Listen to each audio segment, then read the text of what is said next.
Dans cette forêt du territoire de Beni, tout comme dans le reste du Nord Kivu d'ailleurs, la terre est particulièrement fertile.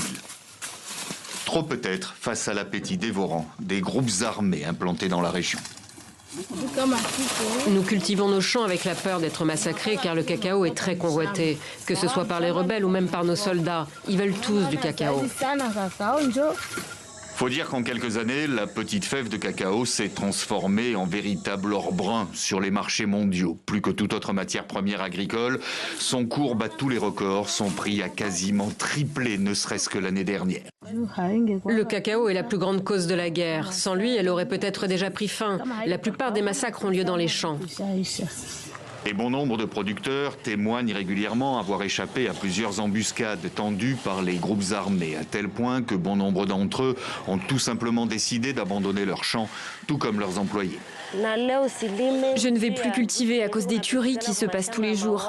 Alors je viens travailler ici en ville à l'Office national des produits agricoles du Congo, afin de nourrir nos enfants. Un véritable manque à gagner pour toute une filière qui représente, avec celle du café, lui aussi très prisé pour sa qualité, 20% du PIB du pays. Plus largement, les groupes armés font main basse sur la plupart des produits agricoles pour alimenter les réseaux de contrebande avec l'Ouganda voisin. Jusqu'à 80% des récoltes seraient ainsi détournées dans ce marché parallèle. Nous sommes malheureux de voir que c'est notre force, en termes de produits de nos terres, qui malheureusement contribuent au financement des personnes qui nous tuent. Plusieurs ONG dénoncent régulièrement le manque de contrôle dans un pays où la corruption est endémique.